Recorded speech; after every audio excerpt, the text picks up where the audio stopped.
안녕하세요. 너너블리TV 너너블리입니다. 너너블리의 이야기 어때 코너에 오신 것을 환영합니다. 오늘은 고지혈증 약, 즉 혈액 내 지방 또는 콜레스테롤의 함량이 높아지는 증상을 조절하는 약에 대해 알아보도록 하겠습니다. 우선 콜레스테롤이 정확하게 어떤 것인지 알고 싶으신 분들은 이전에 업로드되었던 영상을 참고해 주시고요. 오늘은 고지혈증 약이 어떤 것들이 있고 우리 몸에서 어떤 방식으로 콜레스테롤을 낮추는지 알아보도록 하겠습니다. 궁금하시다면 채널 고정해 주시고요. 시작해 보도록 하겠습니다. 이전에 업로드했던 영상에서 콜레스테롤이 높다고 항상 약을 복용해야 하는 것은 아니라고 말씀드렸는데요. 그렇다면 어떤 경우에 고지혈증 약을 복용하게 될까요?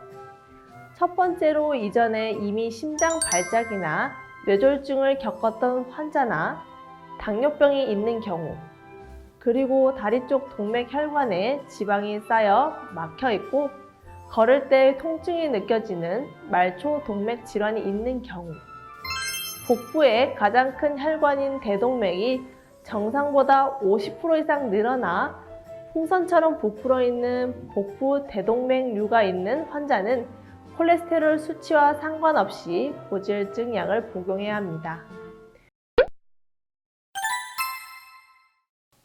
그렇다면 고지혈증 약에는 어떤 것들이 있을까요?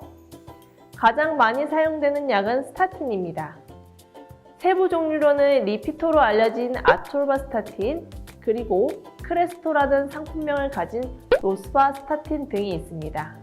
스타틴은 신체의 콜레스테롤 생산을 감소시키고 간에서 콜레스테롤이 제거되는 정도를 증가시켜 혈관벽에 쌓이는 콜레스테롤의 형태인 LDL 콜레스테롤 수치를 25에서 55%까지 감소시킵니다. 또한 다른 지방 형태인 트리글리세리드까지 낮출 수 있죠. 그렇다면 이 스타틴은 어떻게 콜레스테롤 수치를 낮출 수 있을까요? 이 기전을 이해하기 위해서 우선 콜레스테롤의 구조부터 살펴보도록 하겠습니다. 콜레스테롤은 이렇게 탄소들이 연결되어 4개의 고리를 형성하고 있는 다소 복잡하고 만들어지기 어려워 보이는 구조를 가지고 있습니다. 따라서 과거의 과학자들은 우리 몸이 콜레스테롤을 어떻게 만들어낼 수 있는지 궁금해했는데요. 2차 세계대전 이후 콜레스테롤에 대한 관심이 높아지면서 어떤 대사 경로를 통해 생체 내의 생합성이 이루어지는지 밝혀내기 위한 노력이 시작되었습니다. 특히 1930년도에 구조가 밝혀지고 1942년 콜롬비아 대학의 콜라드 블로흐와 데이비드 리텐버그는 콜레스테롤을 구성하고 있는 탄소들이 아세트산, 즉 식초에서 유래한 것이라는 사실을 밝혀냈습니다. 그 후 1950년대에 이 간단한 아세트산이 서로 합쳐져서 연쇄적인 반응으로 말리면서 4개의 고리 구조가 형성되는 사실이 밝혀지죠. 그 후 각 단계에 관여하는 효소들 또한 규명되게 됩니다. 이 효소들은 각기 다른 작업 속도를 가지고 있는데요. 여기서 콜레스테롤 합성의 전반적인 속도를 결정하는 효소는 트리히드록시 드릴메틸글루타릴 코에이, 줄여서 HMG-CoA를 환원시키는 효소입니다. 편의상 이 효소를 HMG-CoA 환원 효소라고 부르도록 하겠습니다. 과학자들은 이 효소를 억제하는 약을 개발하면 지방 합성이 억제되어 혈중 콜레스테롤이 줄어들 것이라고 생각했습니다. 그중 산쿄라는 회사에서 엔도 아키라라는 과학자는 곰팡이에서 이 HMG-CoA 환원 효소에 대한 강력한 저해 물질을 찾아냅니다.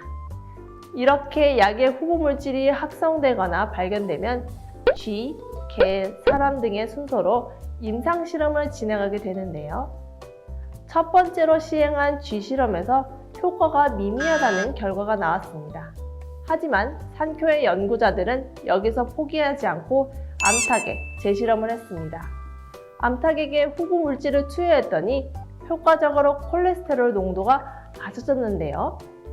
그 이후 진행된 개, 원숭이 실험도 성공적으로 마무리되었죠. 나중에 밝혀진 사실이지만 쥐에는 혈중 콜레스테롤이 주로 HDL로 구성되어 있었기 때문이었다고 하는데요.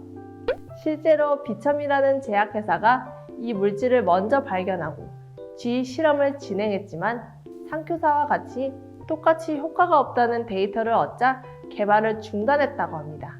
이후 아키라와 상표사는 실제 환자를 대상으로 임상 실험을 진행했는데요. 그 와중에 2년간 투여받은 계획에서 종양이 발생하여 암 발생 위험이 있다는 이유로 개발이 전격 중단되게 됩니다. 사실 계획에 투여된 용량은 사람에게서 효과를 보인 용량의 100배 정도였다고 하는데요. 이렇게 상표사의 해당 고지혈증 약 개발은 중단되었지만 그들이 발표한 내용은 다른 제약회사들에게 신약 개발에 초석이 되었죠. 그중 머크라는 제약회사는 1979년 곰팡이 아스파줄러스 터누스에서 메바놀린이라는 물질을 분리했는데요. 이 물질이 바로 로바스타틴입니다. 그림을 보시면 상표사의 후보 물질과 로바스타틴의 구조가 매우 흡사하다는 것을 알 수 있습니다. 하지만 상표사의 종양 발생 위험으로 인한 개발 중단 이슈로 로바스타틴 또한 개발이 중단되었는데요. 1981년 브라운과 골드스타인이라는 과학자들은 머크로부터 로바스타틴을 제공받아서 다시금 효과를 확인했습니다. 그 결과를 토대로 다시 개발이 진행되었고 우여곡절 끝에 1987년 머크사는 FDA 승인을 얻게 됩니다. 이 최초의 스타틴이 개발된 이후 여러 가지 스타틴이 연이어 개발이 되는데요. 프라바스타틴, 심바스타틴 등이 있죠. 하지만 이때까지만 해도 광범위한 환자군에게 사용되기보다는 유전적으로 콜레스테롤이 높은 환자에게서만 연구되고 사용되었는데요. 혈중 콜레스테롤을 낮추면 심혈관 질환 발생률이 낮아진다는 연결고리를 몰랐기 때문이었습니다.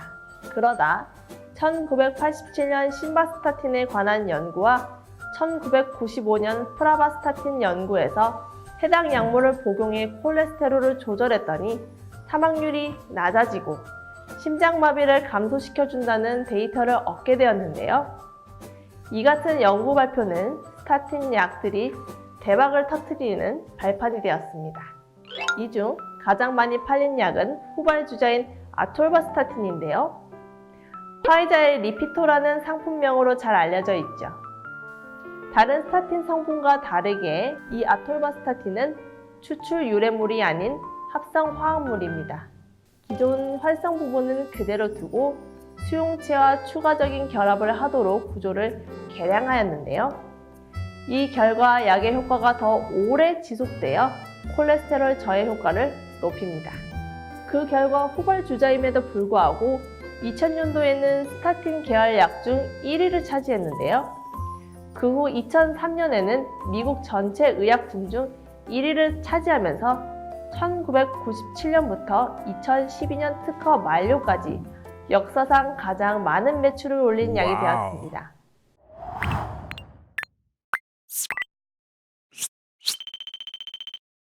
끝으로 스타틴에 관련된 주의사항을 알아보고 마치도록 하겠습니다. 우선 스타틴이 콜레스테롤 합성을 저해하는 약이라고 말씀드렸는데요. 따라서 간에서 콜레스테롤 합성이 최고조에 달하는 시간대인 자정에서 새벽 3시인 것을 고려하여 저녁이나 취침 시에 약을 복용하시는 것이 좋습니다. 또한 대부분의 경우 스타틴을 복용한 시에 이상 반응을 나타내지 않는데요. 드물게 간독성과 근육 독성을 나타냅니다. 95% 정도는 단순 근육 통증만 나타나고요. 심화되는 경우 횡문근 융해증이 발생할 수 있습니다. 따라서 스타틴 계열의 약을 복용 중이신 경우 약물과 상호작용해서 부작용 발생 위험을 증가시킬 수 있는 자몽 주스와 자몽의 섭취를 삼가해 주시고요. 오늘은 이렇게 고지혈증 치료에 가장 많이 사용하는 스타틴 계열 약에 대해 알아보았습니다. 다음 시간에는 새로운 타겟으로 혈중 지방을 조절하는 약에 대해 알아보도록 하겠습니다. 오늘 영상 어떠셨나요? 마음에 드셨다면 구독과 좋아요, 알림 설정 부탁드리고요. 지금까지 시청해주셔서 감사합니다. 너너블리TV 너너블리였습니다. 다음에 또 만나요.